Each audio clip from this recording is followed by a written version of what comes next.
Gente querida, bom dia, graça e paz, amém? Amém. Muito feliz de estar aqui, um privilégio, uma alegria muito grande.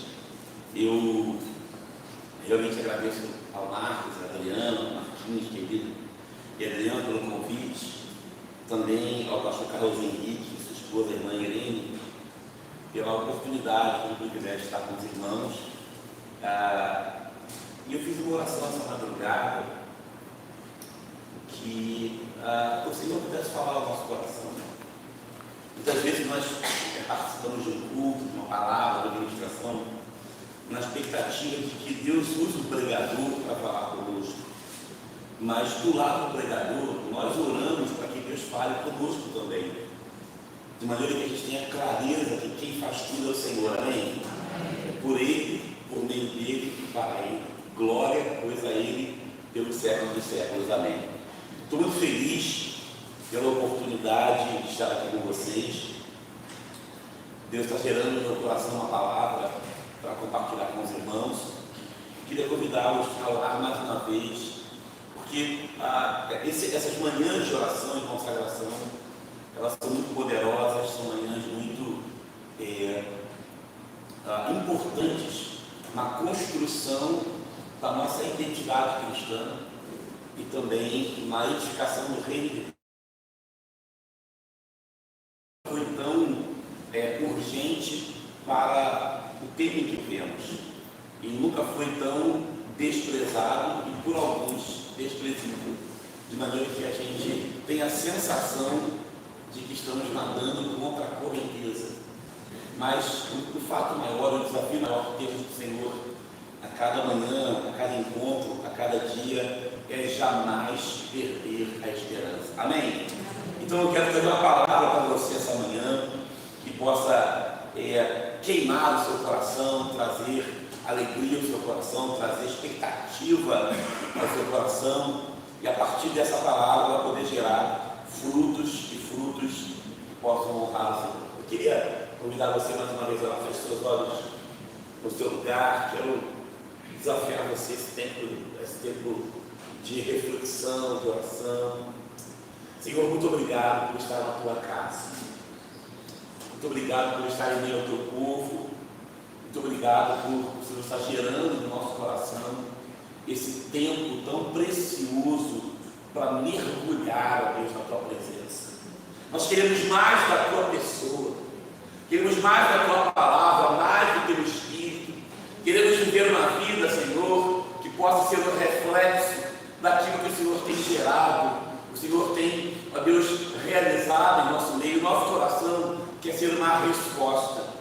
Nós estamos cansados, ó Deus, de olhar para esse mundo que muitas vezes milita, ó Deus, a palavra do Evangelho, mas não transforma, não influencia, ó Deus, as igrejas cada vez mais cheias e a sociedade cada vez mais corrompida, e nós nos perguntamos, Senhor, onde estão os efeitos do Evangelho? Mas nessa manhã, quando nós nos encontramos na tua presença, a resposta emerge, e a gente sabe, Senhor, que o Senhor é a nossa resposta.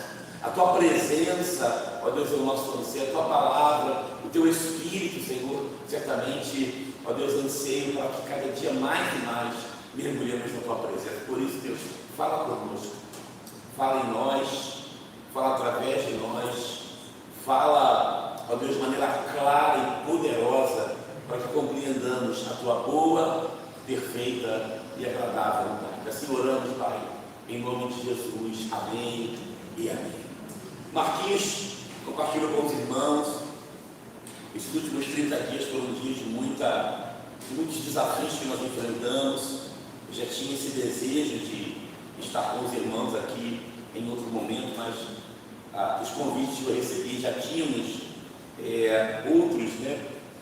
outras agendas tratadas, e agora, no último mês que o Marquinhos convidou, nós passamos por uma batalha, a família inteira adoeceu nos últimos 30 dias. Minha esposa é pastoreia comigo a igreja Atos 2, Igreja Batista Atos 2, na cidade de Maricá, e as nossas 3 filhas adoeceram, e a nossa netinha adoeceu, todo mundo concomitantemente. Eu peguei uma pneumonia, fiquei 10 dias em casa, e por causa da baixa imunidade, eu peguei uma herpes zoster, que é uma doença autoimune, né, uma doença nervosa, e isso me trouxe mais um período também de isolamento. E esse vírus da herpes zoster é o mesmo da catapora. Então, quando eu recebi a alta, minha filha ficou com catapora e a minha neta ficou com catapora. E no dia seguinte, as minhas 2 filhas ficaram com dengue.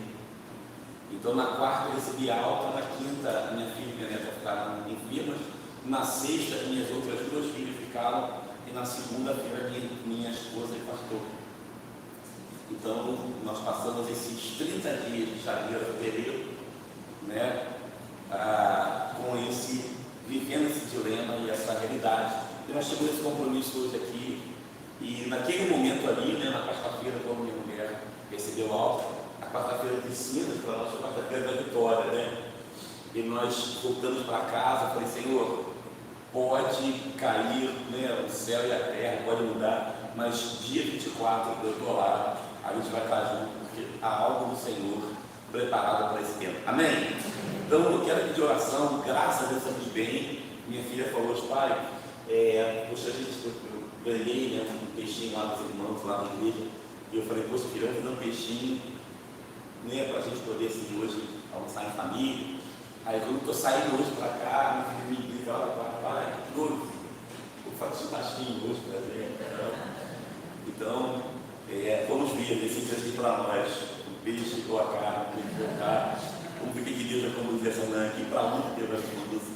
Essa palavra que Deus colocou no meu coração, eu já falei dela muitos anos atrás, na minha igreja, na verdade, eu creio que às vezes você prega o mesmo esforço, mas não a mesma mensagem, né?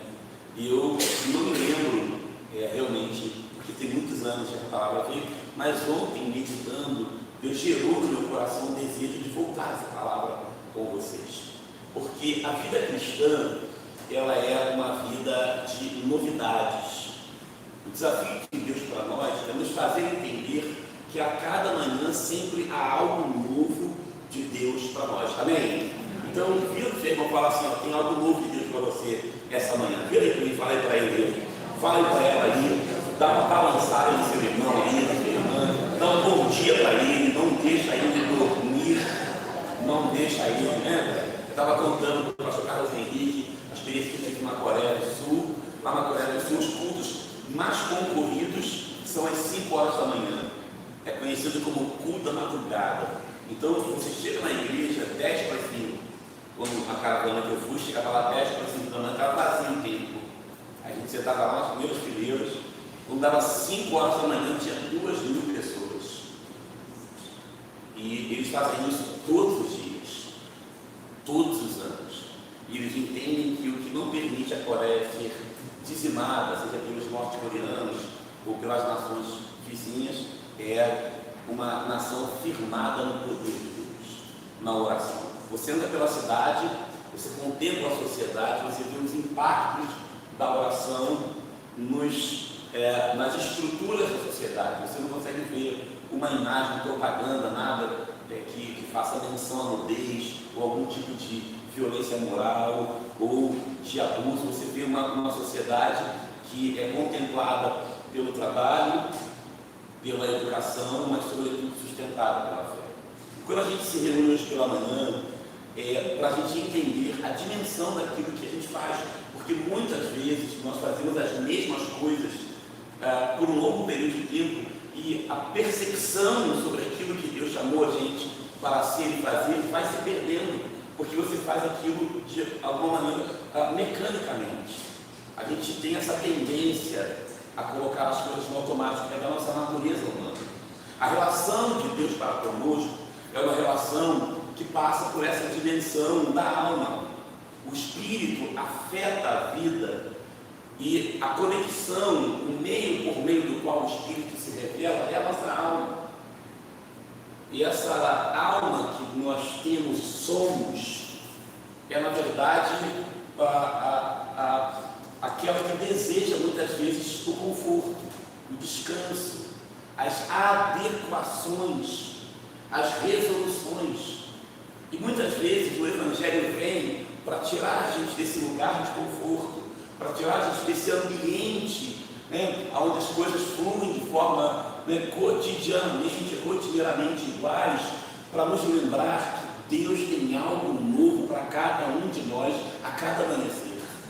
O Evangelho nos proclama viver em novidade de vida, não é isso que diz o Evangelho? Que Deus nos chamou para viver em novidade de vida. Então, olha que coisa tremenda, o dia de hoje, né, foi planejado por Deus, e há algo de Deus que vai acontecer, que passa pela sua vida, pela minha vida, amém? Toca as pessoas, nós tocaremos pessoas hoje, encontraremos pessoas hoje, marcaremos pessoas hoje, por um propósito da graça de Deus, por meio da qual Deus colocará a sua vida e a minha vida em ambientes, lugares, circunstâncias, para que a vida de Deus alcance corações e mentes que precisam ser transformadas pelo impacto do Evangelho. O texto que eu quero compartilhar com vocês é um texto muito conhecido, que está em Ezequiel 47, que fala sobre o torrencial das águas purificadoras. Há uma canção, né? As águas purificadoras. Olha, irmão, louvem a Deus. Eu estava ouvindo aqui o pastor Carlos ministrar aqui, cantando, que alegria, né? Lá em casa, lá na igreja, quando começa a cantar, o pessoal fala assim: pastor, você não quer uma bala, não? Né? Então, louvado seja Deus. Pastor, tem águas purificadoras aqui para a gente trazer uma pílula aqui, né? Existe um rio, né? Bom, mas é comigo, não é comigo, né? Aleluia.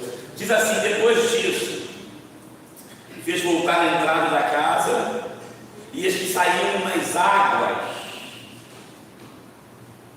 de debaixo do umbral da casa para o oriente, porque a face da casa olhava para o oriente, e as águas vinham debaixo, desde a banda direita da casa, da banda do sul do altar. E ele me tirou pelo caminho da porta do norte, me fez dar uma volta pelo caminho de fora até a porta exterior, pelo caminho que olha para o oriente, e este corriam as águas desde a banda direita. Saiu aquele homem para o oriente, tendo na mão um cordel de medir, e mediu 1000 côvados, aproximadamente 500 metros. Me fez passar pelas águas que me davam pelos tornozelos, mediu mais de 1000 côvados, e me fez passar pelas águas, e águas que me davam pelos joelhos, e mediu mais 1000 côvados, e me fez passar pelas águas que me davam pelos lombos, e mediu mais 1000, e era um ribeiro que eu não podia atravessar, porque as águas eram profundas, águas que se deviam passar a nado, ribeiro pelo qual não se podia passar, e me disse: viste, filho do homem? Então me levou e me tornou a trazer a margem do ribeiro, tornando eu, eis que a margem do ribeiro havia uma grande abundância de árvores de uma a outra banda. E então me disse: estas águas saem para a região oriental e descem a campina, e entram no mar, e sendo levadas ao mar, sararão as águas. Será que toda criatura vivente que vier por onde quer que entrarem nesses dois ribeiros verá, e haverá muitíssimo peixe, porque lá chegarão essas águas e sararão, e viverá tudo por onde quer que entrar esse ribeiro.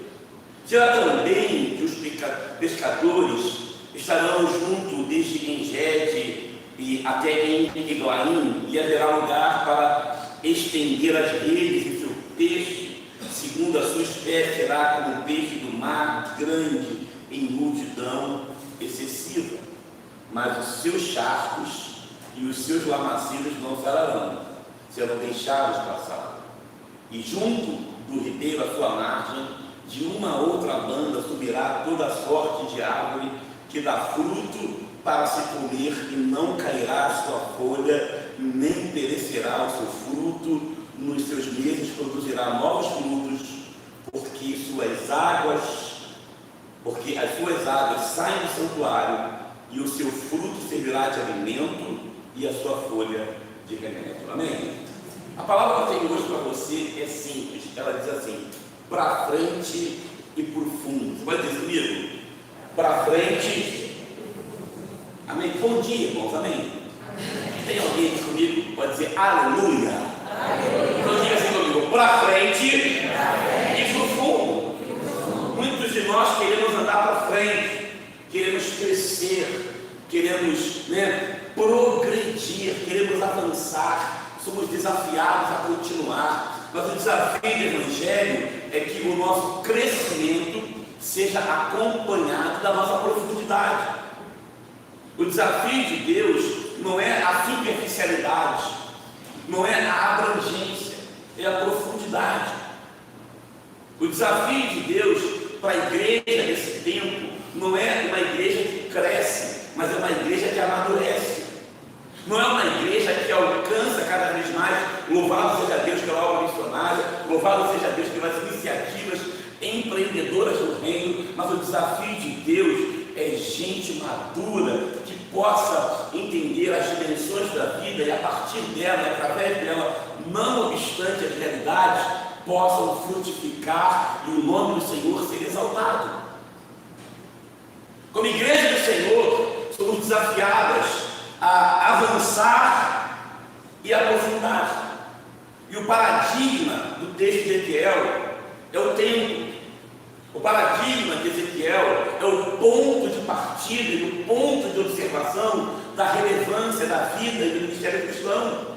Ezequiel olha para essa realidade e ele é surpreendido com o que uma vida profunda é capaz de realizar para Deus, ainda que a gente não perceba. Ezequiel é desafiado por aquele que o conduz pelas mãos a mergulhar cada vez mais em águas profundas. Há pesquisadores e teólogos que olham para esse texto e entendem que esse texto está lidando com níveis espirituais da vida cristã, ou seja, águas nos tornozelos são aquelas águas do início da vida cristã, onde você começa a caminhar com Deus, a andar com Deus, as primeiras águas onde você caminha ali e está sentindo ela molhando os seus pés, você está começando uma jornada e aí você se batiza, se integra, começa a caminhar com Deus e a partir daí você começa a mergulhar, a ser discipulado, a querer crescer com Deus, conhecer mais das coisas de Deus, se envolver na casa de Deus e as águas agora já estão nos seus joelhos e você começa a perceber que para andar dentro do rio das águas vivas você tem mais, um pouco mais de dificuldade, mas ainda assim você tem o controle. E você começa a crescer na vida cristã, e você começa a servir, você começa a ministrar, a abençoar, a realizar a obra que Deus tem em você, através de você, e as águas agora já estão nos lombos, e você agora já se movimenta no balanço das águas, no curso das águas,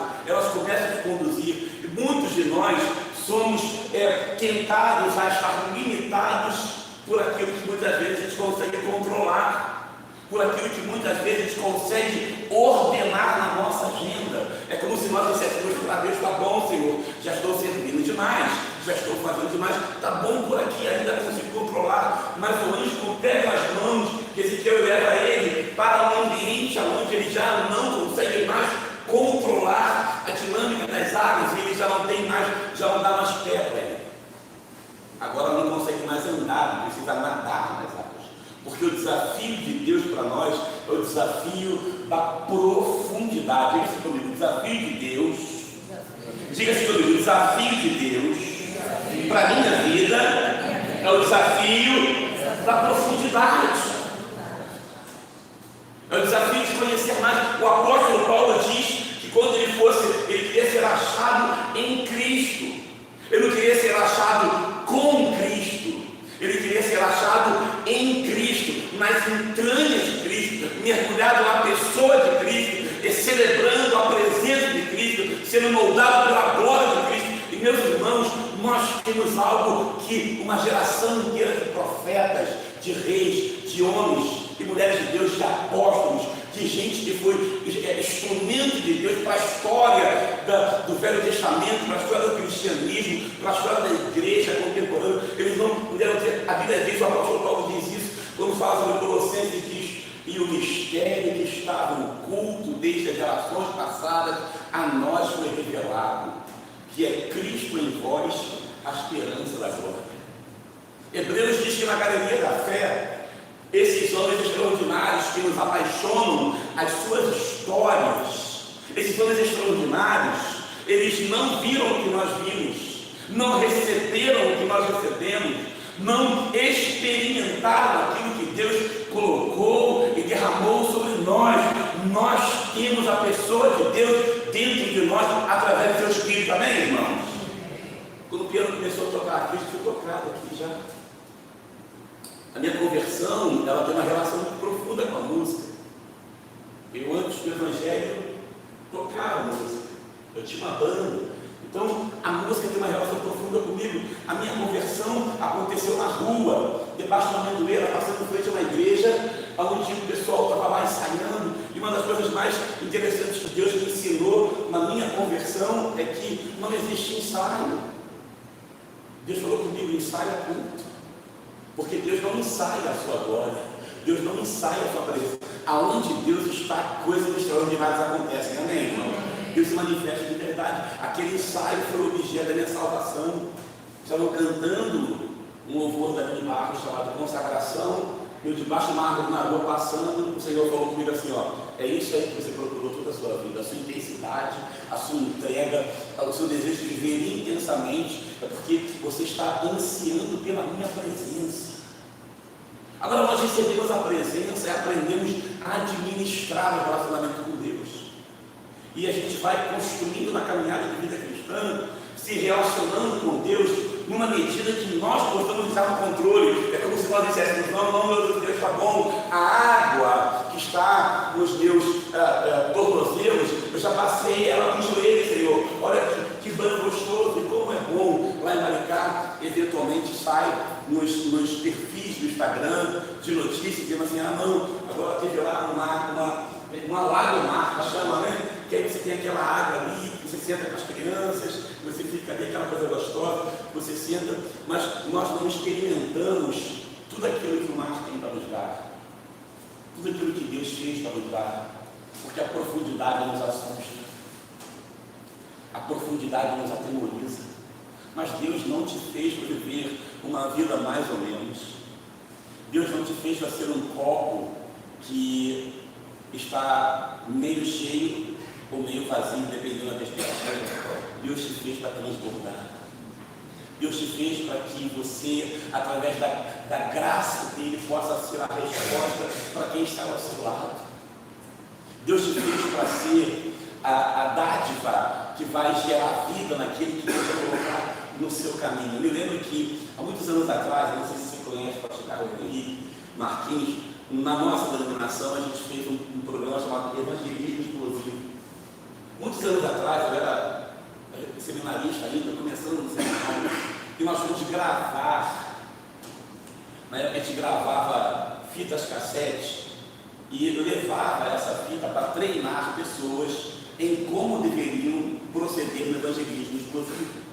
E eu fiz ali o papel de uma pessoa e um outro amigo meu, seminarista, fez o papel do evangelizador, e a gente ficou ali encenando uma história de alguém que estava se entregando para Jesus.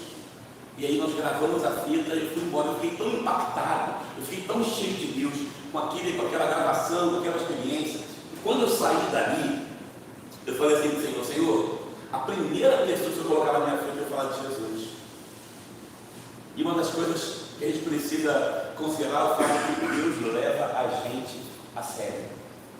Deus te leva a sério. Deus leva a sério o teu anseio, a tua palavra. Deus leva a sério os teus sonhos e Deus leva a sério as tuas promessas. Deus disse, Deus, a primeira pessoa que eu colocava na minha frente, eu falava, Senhor, eu fui andando, e na época eu trabalhava na NK, no grupo NK de comunicação, eu coordenava a revista de Foto Gospel, eu peguei um ônibus lá em Niterói para descer ali na Leopoldina, e quando eu peguei o ônibus estava completamente vazio, só tinha uma pessoa no banco da frente. Eu ali no primeiro banco, depois do trocador, sentei na janela, e um rapaz entrou junto comigo e sentou ao meu lado, só que no outro banco do lado esquerdo, na janela esquerda. E eu estava lendo um livro de Charles Swindoll sobre os heróis da fé, é o livro sobre José. E daqui a pouco o rapaz falou assim, Meis, e eu olhei para ele assim, e falou assim, esse livro é sobre José do Egito ou sobre José, o pai de Jesus? Eu falei, não, é sobre José do Egito. E aí, no meu coração falou assim, se ele me chamar de novo, eu falar de Jesus para ele. Passou outro ponto de 6. Aí eu falei assim, opa, ele falou assim, esse José não é aquele que os irmãos traíram, que sonhava e tal, e que foi vendido como escravo, esse mesmo. Ele falou, tá bom, obrigado. Eu falei, se ele falar de Jesus no estádio, se ele me chamar de novo, eu vou falar de Jesus para ele. Passou um terceiro ponto, ele falou assim, desculpa, não quero incomodar, mas esse José não foi aquele que se tornou governador do Egito? Eu falei, foi ele mesmo. Ele falou, tá bom, obrigado, já, Senhor. Senhor amado, se o Senhor se esse rapaz me chamar mais uma vez, eu vou falar de Jesus para ele.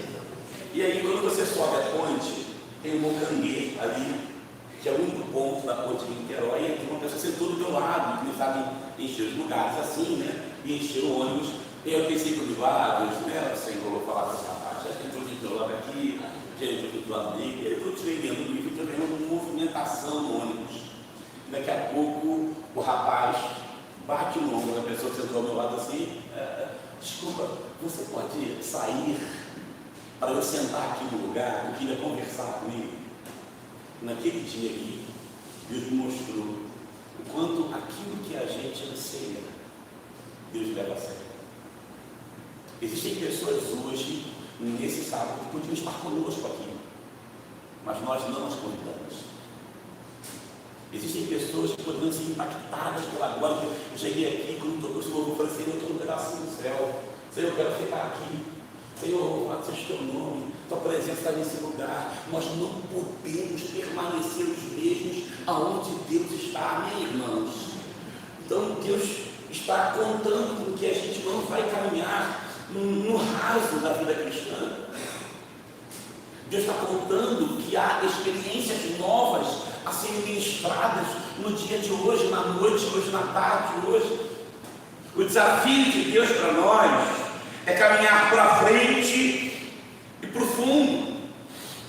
E a beleza desse texto está no fato de que o profeta sai e começa a caminhar, e ele apenas é obediente.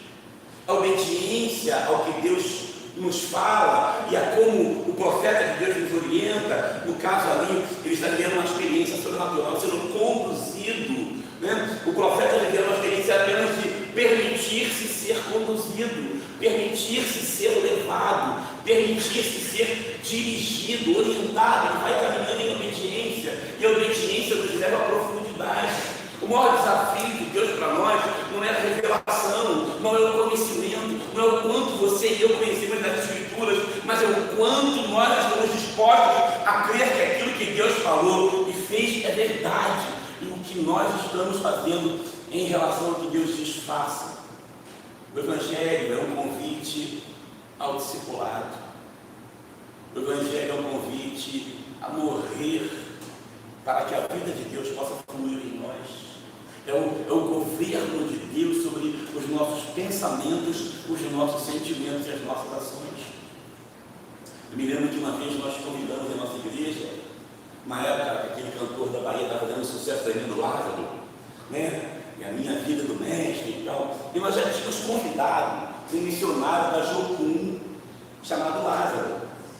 Então, eu coloquei uma faixa bem grande assim lá no meu igreja, porque assim, dia tal, Lázaro, eu botei em cima assim do L, tipo, Lázaro, bem enorme, botei assim, missionário Lázaro, missionário pequenino e Lázaro grande. Rapaz, aqui a gente chegou.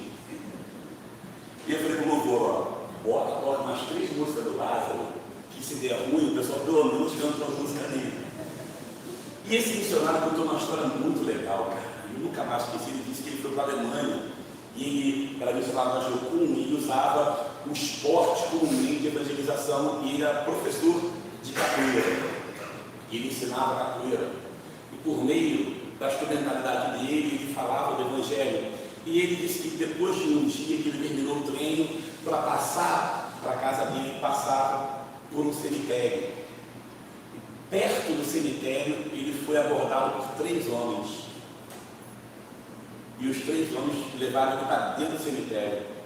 E ele disse assim, cara, não é possível, eu saí do Brasil para ser assaltado na Alemanha. Eu saí do Brasil, eu sou o negão do Brasil aqui, né? Eu sou a pessoa que, né?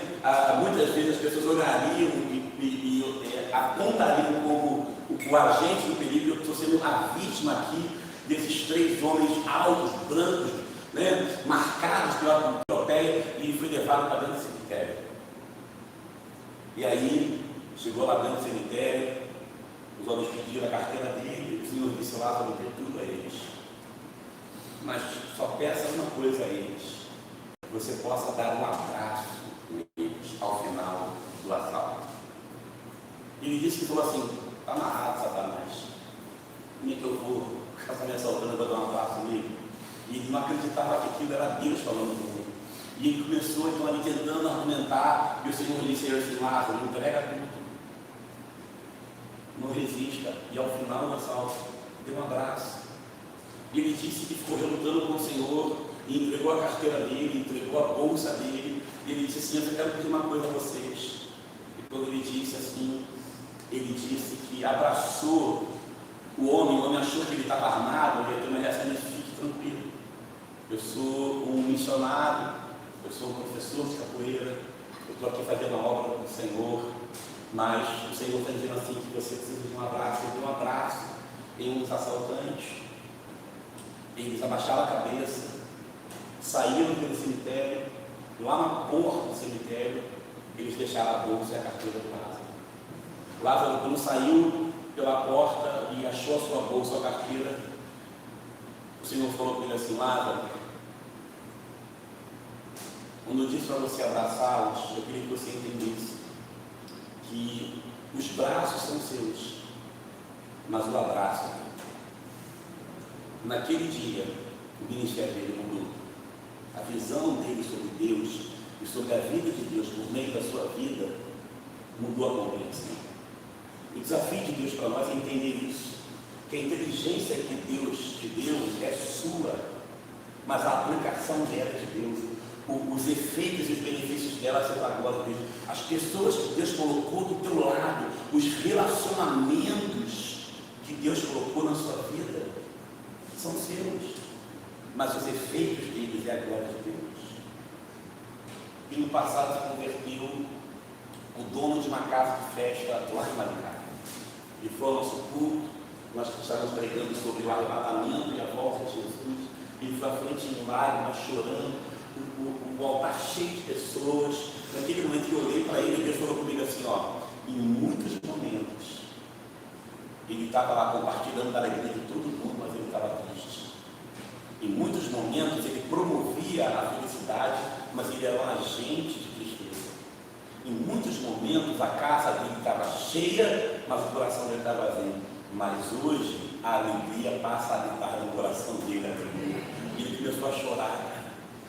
E ele já se envolveu na célula, ele já começou a participar da campanha lá, da compra da propriedade nova. E ele ontem falou assim: pastor Vladimir, eu quero abrir as portas da casa de festas para que a igreja possa usar para levantar recursos. O que ele entendeu? Que aquilo que Deus deu é dele, mas é para ele a glória de Deus. Como é que está a sua vida, cara? Porque às vezes Deus te fez crescer.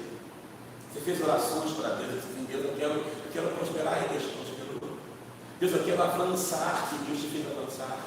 Deus, eu quero uma promoção lá, mas eu orei por um rapaz lá na igreja, e depois eu encontrei com ele e falei assim: cara, quer arrependimento de orar para você? Que isso, pastor? Eu falei: pois é, cara, você estava desempregado, eu orei para você, a porta se abriu, você nunca mais voltou na igreja, cara. Sabe, o que Deus quer para nós é que a nossa vida que avança não nos leve para longe de Deus, mas Deus quer que você vá para frente e para o fundo. Pode dizer amém? Para frente e para o fundo.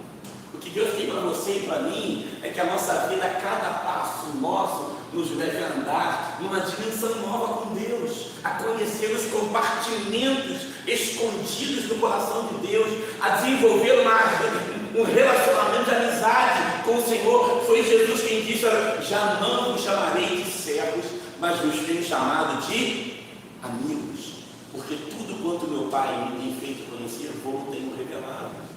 O Senhor está dizendo o seguinte: para servo eu abençoo o seu Senhor, mas para aquele que quer mais do que servo ser meu amigo, existem os segredos do coração de Deus. Alguém que quer conhecer o segredo do coração de Deus, levanta a mão bem alta assim e diga aleluia. sabe, para frente e para o fundo. Ezequiel está tendo uma experiência extraordinária. A Bíblia diz que a criação começa pelas águas. O mundo é 1/3 de águas. O corpo humano, em sua maior parte, é água. Você consegue fazer um jejum, até mesmo intenso e agressivo de alimentação, você não consegue fazer de água. A água é o princípio ativo da vida. E a Bíblia tem experiências que as águas, elas batizam, as águas, elas exercem juízo, as águas revelam o fluir de Deus, e o de promessa vai entrando, olha, vai fluir um rio de águas vivas dentro de você. Eu passo, vem do céu, jorra em você, limpa você, através de você, alcança a sua casa, a sua comunidade, a sua realidade. E aqui, aquele que deseja viver uma vida em profundidade, não tenha dúvida, vai experimentar os efeitos de uma vida que anda com Deus. Agora, a coisa mais bonita desse texto é que no versículo 6, o profeta diz para Ezequiel, ele vai com ele, as águas estão nos arteiros ou nos tornozelos, ele anda mais 500 metros e a água agora está no joelho, ele anda mais 500 metros, a água está na cintura, ele anda mais, a água não dá mais aqui nadando, não dá mais para você andar, porque agora as águas te controlam, as águas te conduzem, as águas te movem. Aí ele volta com o profeta para o templo. E quando ele chega voltando para o templo, o versículo 7 diz assim: e tornando-me, eis que à margem do ribeiro havia uma grande abundância de árvores de uma banda a outra. O desafio de Deus para você e para mim não é a profundidade por causa dele. Eu quero ser mais profundo para Deus me abençoar. Eu quero ser mais profundo para Deus me curar. Eu quero ser mais profundo para Deus me abrir portas de trabalho, portas financeiras. Não. O desafio de Deus é você ser mais profundo por causa de Deus, do caráter de Deus, da pessoa de Deus, dos braços de Deus, da intensidade da revelação de Deus. Quando Ezequiel volta, ele se surpreende que uma vida profunda gera frutos abundantes. Ele começa a perceber que na caminhada, na jornada dele, sem que ele pudesse ter o conhecimento no momento, quando ele volta, ele vê o que Deus fez na vida daquele que está disposto a ter uma vida profunda com Deus. O desafio que você tem hoje aqui, nessa manhã de oração, é que ela seja um lugar de profundidade. Para quê, pastor? Por causa de Deus. Para quê, pastor? Pela presença de Deus. Para quê, pastor? Por ouvir a voz de Deus. Para quê, pastor? Para eu sentir a beleza de Deus. Para quê, pastor? Para eu entender que o amor de Deus é melhor do que a vida. Para quê, pastor? Para entender que já não vivo mais eu, mas Cristo vive em mim, e a vida que eu vivo na carne, viva na fé do Filho de Deus que me amou e se entregou por mim. A vida se resume em Jesus, aleluia. Eu não devo ter interesse na profundidade para ter benefício nela, eu devo ter desejo da profundidade para conhecer aquilo que os lugares profundos guardam para nós. Eu tive uma experiência interessante, pastor. Eu tenho o nosso presidente do diaconato, o irmão Eli, ele é mergulhador. Então ele conduz pessoas que vão em Búzios, em Cabo Frio, lá naquelas escunas, e tem praias específicas que as pessoas mergulham. Eu falei assim, Eli, eu quero gravar uma série sobre discipulado falando vida radical. Então, um fim de semana eu quero escalar uma montanha. Um fim de semana eu quero fazer aquele negócio de cross, né? Lá da bicicleta, lá, trilhos. E um fim de semana eu quero mergulhar, né? E aí eu fui numa casa especializada e coloquei um long john. O long john é uma espécie de um macacão, né? De borracha colado, sabe o que eu estou falando? Que fica colado no corpo do mergulhador, né? Rapaz, eu coloquei aquele negócio na frente, eu fiquei lindo, cara. Eu coloquei aquela roupa de borracha em mim, ela colou no meu corpo, prendi todo o ar, e aquele negócio foi aquele rapaz de cara escultural que eu fiquei, rapaz, fiquei orgulhoso. Mas quando acabou o meu fôlego, que eu soltei, que a barriga ficou para fora, eu fiquei com o coração grave, Marquinhos. Que coisa horrível, cara. Tem mais valor, eu falei, Deus, não é para mim, não. Uns foram chamados para uma coisa, outros para outra, esse negócio não é para mim. Mas o Elias diz assim, pastor Vladimir, é no fundo que estão as espécies raras dos peixes. É no fundo que estão os corais. É no fundo que Deus reserva a sua criatividade. É lá no profundo que você mergulha e que você vê coisas que você nunca imaginou. Você vê a multiforme graça de Deus espalhada nas espécies raras de peixe. Pastor Vladimir, existem dias que eu vou apenas mergulhar para poder estar em contato com a beleza da criação. Aleluia. Gente querida, olha para mim, tem coisa reservada para você lá no profundo de Deus. Tem coisas lindas de Deus que Deus ainda vai fazer. Pastor, mas eu já vi muita coisa. Louvado seja Deus pela sua maturidade, pela sua experiência, pela sua vivência, mas existem coisas novas. A promessa do Senhor para nós é que existem coisas grandes e firmes que ainda não conhecemos. Nós muitas vezes colocamos a ênfase que Deus tem coisas grandes, que é verdade.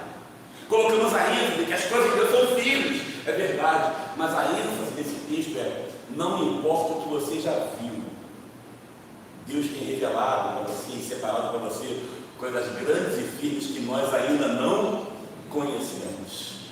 Uau! A nossa vida, irmãos, é apenas um sopro do conhecimento mínimo daquilo de tudo que Deus deu. Mas se você quiser hoje, Deus vai começar por hoje a fazer coisas que você nunca imaginou, coisas que você nunca viu, experiências que você nunca viu. Sabe, eu tenho certeza que Deus tem algo novo para você, porque Deus quer que você avance. A igreja congregacional de Ponte Seca, olha que coisa interessante, o nome da igreja carrega uma missão. Porque aonde a ponte passa pelo lugar seco, é o lugar da igreja mover as águas profundas, aleluia. Aonde a igreja passa, é a ponte, seca, é o lugar do manancial de águas cristalinas fluir. E eu quero fechar a palavra aqui, dizendo rapidamente quais são os efeitos de aceitar o desafio de uma vida profunda. O primeiro deles é que a profundidade é a purificação. Vida profunda promove a purificação. A pureza, ela está se tornando cada vez mais obsoleta na nossa sociedade.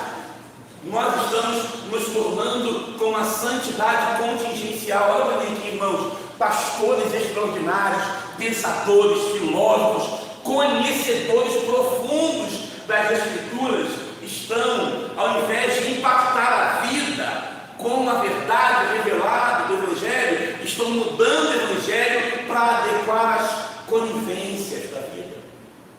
Então é mais fácil dizer que a Bíblia tem que ser atualizada do que com a autoridade dizer a sua vida tem que ser transformada.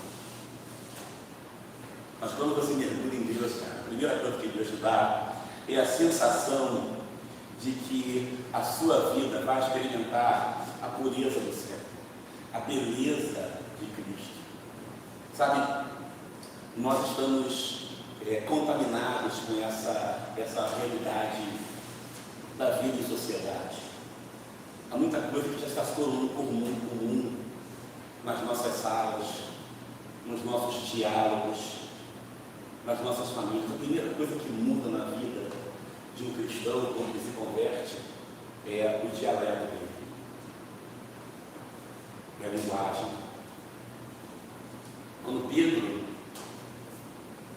negou a Jesus, ele foi conhecido por aquilo que ele falava. Então, ali diz que não é um dos jeitos. Ele diz que não conhece. Conhece sim. Não conheço não, conhece sim. Não conheço não. Conhece porque você fala com amigos. E hoje em dia, nós estamos trazendo palavras torpes, sensuais, realidades as quais nunca fizeram parte, começaram a fazer parte da nossa mesa, da nossa casa, dos nossos perfis de mídias sociais, das nossas séries, nós vamos deixando, vamos abrindo, né, concessões, pequenas concessões, e daqui a pouco a gente está convivendo com uma realidade adoecedora que entra sem pedir licença na tua casa, na minha casa, nas nossas vidas, e vão estabelecendo lugar. Mas quando você toma uma vida profunda, ela fala assim, chega, não quero isso não. Você tem que descer como Tamar, quando foi violentada por Amnon, e ela disse para Amnon, cara, você abusou de mim, então pelo menos me aceita como mulher. E ele repudiou ela, e ela disse assim, em Israel não se faz assim. Sabe, eu creio, pastor, que Deus está à procura de uma igreja, que essa igreja diga assim, lá em Ponte Seca, isso não. Lá em Ponte Seca não. Pastor, todo mundo está fazendo, mas lá em Ponte Seca nós queremos mais. Queremos a glória de Deus, amém, irmãos? Diga, sabe, levante, seja você um portal de santidade, seja você um ambiente onde as pessoas, quando têm contato com você, saem da sua presença como Cleópatra e o seu amigo andando com Jesus. Disseram assim, gente, não ardia o nosso coração quando ele compartilhava conosco o que as Escrituras diziam sobre ele. A nossa vida tem esse poder catalisador, onde os encontros marcam as pessoas por aquilo que Deus tem feito em nós para tocar corações sedentos pela presença de Deus. Existe a pureza, a beleza na pureza. A santidade não é enfadonha, a santidade não é cansativa, a santidade não é religiosa, a santidade tem alegria, tem louvor, tem adoração, tem felicidade. A santidade promove o encontro de quem a gente anseia ser, porque quem Deus fez para que sejamos. Ele anda e começa a ver, cara, que a pureza, as águas, o texto diz que as águas são saneadas. Uau! A água suja fica limpa. Sabe, eu tenho certeza que pessoas vão encontrar com você hoje, e as pessoas vão ser impactadas pelo teu olhar, vão ser impactadas pelo teu falar. Elas vão ser marcadas com a digital do Evangelho, quando você tocar nelas, você tirar as suas mãos nelas, vão ficar as impressões da graça de Deus. Mas a segunda coisa que diz nesse texto aqui, de maneira extraordinária, que a profundidade, ela promove vida. O versículo 9 diz, por onde o rio passar, haverá todo tipo de animais e peixes, porque essa água flui para lá e sabe a água salgada, de modo que onde o rio fluir, tudo viverá. Diga assim comigo, por onde eu passar, diga assim comigo, por onde eu passar, tudo vai ganhar vida. Sabe, eu me lembro que há muitos anos atrás havia um compositor da música popular brasileira chamado Turquinho, e ele fez uma música que diz assim, numa folha qualquer eu desenho, só você lembra disso? E a Faber-Castell, que era uma empresa de lápis, ela fez uma propaganda que era uma pauta cheia de notas musicais em preto e branco, e essa música começava a cantar, por onde passava aquele lápis da Faber-Castell, ia ganhando cor, ia ganhando vida, ia ganhando movimento, sabe? Eu lembro disso hoje, eu entendo que assim é a nossa vida, por onde a gente passa, a vida das pessoas nunca mais é a mesma.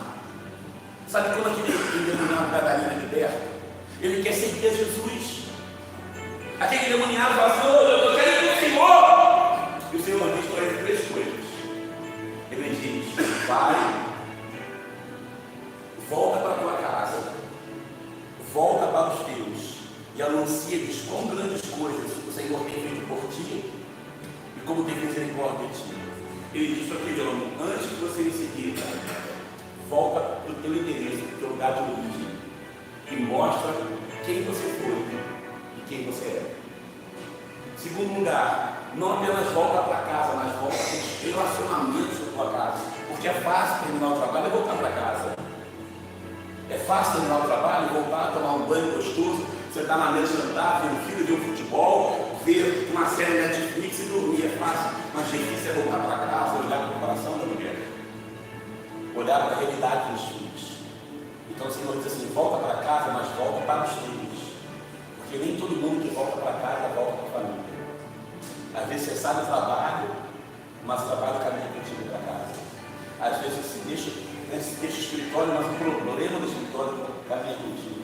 Mas o Senhor diz assim, volta para casa, volta para os teus e anuncia-lhes quão grandes coisas que o Senhor fez por ti e como teve misericórdia de ti. A terceira dimensão do efeito transformador na casa é a referência de onde você veio, de onde você sai todos os dias. A referência dos relacionamentos. Nós temos uma terceira coisa, evangelion, anuncia-lhes, é o verbo grego evangelion. O Senhor diz assim, volta para casa e evangeliza a tua casa.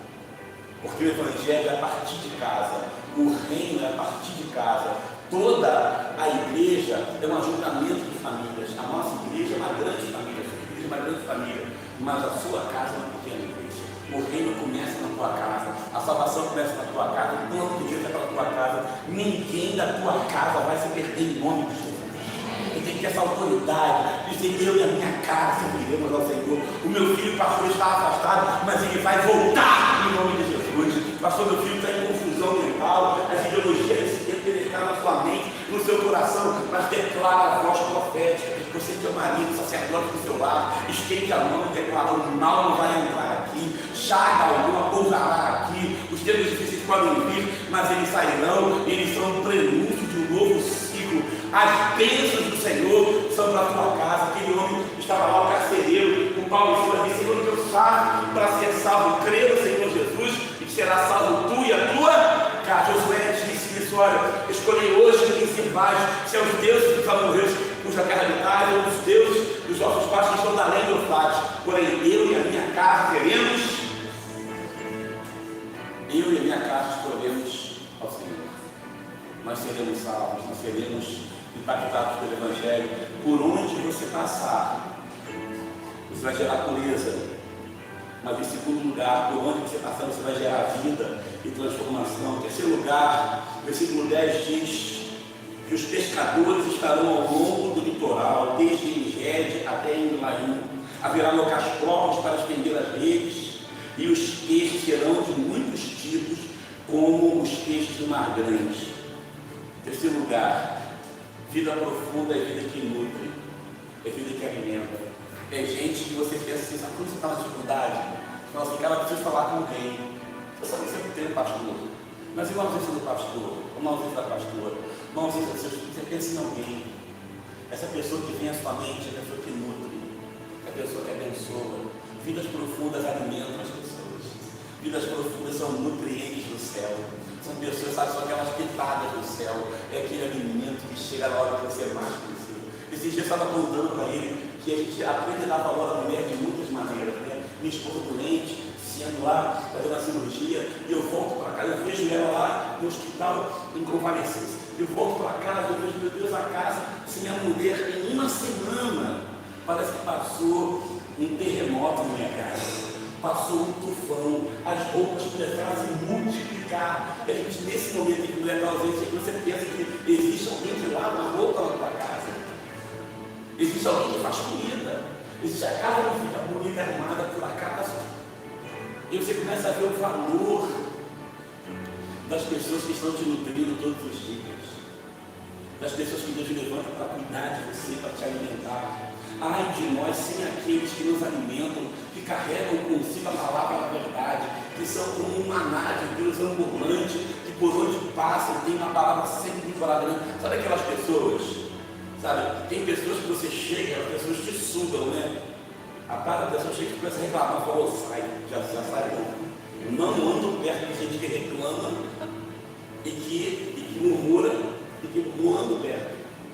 Eu digo lá na igreja o seguinte, ó, eu sou uma pessoa seletiva, pastor, eu só ando com gente boa. Se você me vê andando com gente ruim, pode saber que é evangelismo. Porque tem gente, irmão, que encosta do teu lado, suga as tuas energias, fala assim, meu Deus, o que é isso, cara? Tem gente que parece que carrega uma nuvem, tem uma pescoça sobre a cabeça, né? É o líquido, ó dia, ó vida, ó azar, a pessoa carrega aquilo. Irmão, em nome de Jesus, dá um choque nessa pessoa. Ela sai aqui! Agora tem gente, cara, que chega e parece aquela caixinha de promessa, né? Você tira a bênção, você tira a vitória. Outro dia, uma irmãzinha falou assim, pastor Vladimir, como eu amo a Bíblia. Olha, a Bíblia só tem palavra boa. Eu falei, não, é verdade, mas a Bíblia tem uma palavra difícil, que o efeito dela é bom. Mas a palavra em si é, não, na minha só tem palavra boa. Eu falei, que Bíblia é essa, pastor? Eu tenho ela lá numa porta, lá no móvel de entrada, lá numa caixinha que eu tiro. Eu falei, a caixinha de promessa. Isso, pastor, pela caixinha de promessa, não é Bíblia não. Tem gente que só quer ver, né? Mas irmão, tem gente que parece que é isso, né? Aquela palavra boa, né? Aquela palavra gostosa. Seja essa pessoa, sabe? Enxergue a vida pela possibilidade da esperança. Enxergue a vida pelas boas coisas de Deus. Em todo lado pior tem um lado melhor. A minha esposa, quando recobrou a consciência, que saiu da anestesia, a primeira pessoa que entrou lá, Marquinhos, ela falou assim, qual é o seu nome? A moça falou assim, meu nome é Cassiane. Ela disse, ai que bom, porque o tratamento hoje ficou muito louvoso. E aí, rapaz, a moça abriu o coração aqui, nós descobrimos, a moça estava afastada, cara, a gente orou por ela, a gente falou de Jesus para ela. Ei, olha para mim, você carrega o Senhor da vida, faz muita perspectiva, seja um nutridor de esperança, um porta-voz de Deus nessa cidade, nessa sociedade. Eu estou cansado de ouvir que São Gonçalo é o lugar que tem mais igreja na América Latina, mas o lugar que é violência no mundo. Não, você vai levantar isso no passado, porque São Gonçalo está mudando em nome de Jesus. Portador de esperança, por onde o rio passar, ele vai nutrir, ele vai alimentar. Eu termino a minha palavra aqui dizendo em último lugar, o texto diz, versículo 12, profundidade promove prosperidade e cura. As árvores frutíferas de toda espécie crescerão em ambas as margens do rio. Suas folhas não murcharão e seus frutos não cairão. Todo mês produzirão, porque a água é vinda do santuário, chega a elas. Seus frutos servirão de comida e suas folhas de remédio. Meu Deus, que mistério é esse? Que coisa maravilhosa é essa? Gente profunda é gente que prospera. Gente profunda é gente que é filha de cura. Sabe, tinha um casalzinho lá na igreja. Minha filha, com a filha do Ney, Luísa, ela tinha um problema de enurese, que era aquele xixi incontido. E ela ficava com pequenininha, 2, 3 anos, ela tinha infecções urinárias por infecção, pastor. Então ela ficava com infecção urinária, curava, 2 meses ficava de novo, e ela assim, ficava 6 vezes por ano, 7 vezes por ano. Cada vez que ela ficava com infecção urinária, o órgão que era anterior, o rim dela era marcado, ela perdia funções renais. E isso foi 2, 3 anos, 4 anos. Ela já foi ficando mocinha e já entendia aquele cheiro, que era o cheiro de sagrado, que era aquele cheiro forte. Eu me lembro de um dia que minha esposa encostou nos umbrais da porta do banheiro, foi escorregando, sentando no chão, chorando. A gente não aguentava mais. A gente pensava no tratamento, ia todo na direção de uma expectativa de cura. Quando chegava lá, depois de tantos exames e tantas picadas que ela tomava, não dava certo, voltava, ia para o outro médico, o caminho era completamente contrário. Um dia, um irmão chamado Alexandre, casado com o Suede, menino simples, caminho de Deus, trabalha na aviação Amparo, vai buscar. Ele vinha assim no estacionamento, mas o menino que buscava o Senhor, jejuar, um menino de oração, um jovem, sabe aquele jovem que tem coração no Senhor. E aquele jovem saiu de lá e ele disse assim: Pastor Vladimir, Deus me mostrou uma coisa sobre a sua filha Luísa. Eu falei, o que Deus mostrou? Ele disse assim, ó, a cura dela vem pela ciência. Descanse seu coração. A gente sabe quando você está sofrendo. Cara, passou 2 dias que eu estou em casa almoçando, eu vi uma reportagem da RJTV com a presidente da Associação para a América Latina de Enurese, uma médica que atendia lá no Jardim Botânico.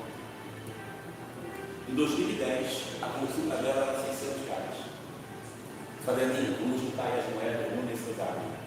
Levamos a Luísa lá, a Luísa ficou 12 horas sendo investigada. A mulher fez uma investigação científica dos movimentos pélvicos da minha filha. Enchia, tomava água, fazia xixi. Tomava água, fazia xixi. Durante 12 horas. toda monitorada. O que ela descobriu? Que o Luísa não tinha problema de infecção urinária.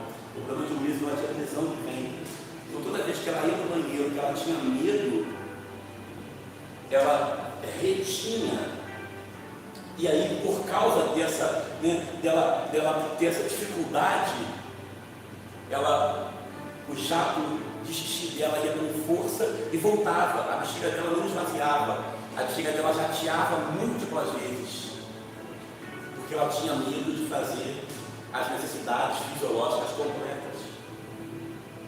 A partir desse dia ela disse, olha, ela não tem problema de infecção urinária. A infecção urinária é um desdobramento dos movimentos do assoalho pélvico. Olha isso, cara, eu não sabia nem que a gente tinha assoalho. Quanto mais pélvico. Meu amigo, o que ela se tornaria curada com 6 anos, onde ela vai fazer 20 anos, ela nunca mais, são 14 anos, que nunca mais ela adoeceu. Mas por quê? Porque nós recebemos a palavra de um homem simples, mas profundo. Porque a profundidade gera prosperidade e cura. Jesus disse assim, eu me santifico por causa de mim. Isso mudou meu conceito de santificação. Jesus disse assim, eu me santifico por causa de vocês. Você está aqui hoje não é por tua causa. Você está aqui por causa de alguém que não se interessa estar aqui, que não quer estar aqui, que não pode estar aqui, que não é maduro para entender o privilégio e a importância da oração. Mas você se santifica para que esta igreja cresça e seja profundo em Deus. Ele santifica em favor de você. Quando você chamar alguém para a consagração, você vai dizer assim, cara, poxa, eu vou dizer uma coisa, eu convido você muito top. Rapaz, vem comigo lá no sábado, no último sábado pela manhã. Rapaz, Deus tem um especial. Mano, ó, você, eu estou indo lá, estou buscando por você. Eu estou buscando por mim, mas estou buscando por você. Você vai começar a ver esses planos vão começar a ser preenchidos. As pessoas vão começar a entender. A igreja, quando entende que a santificação não é para si, mas é para o outro. Porque eu me torno mais parecido com Jesus para que alguém seja afetado pela glória de Deus, pela pessoa de Deus.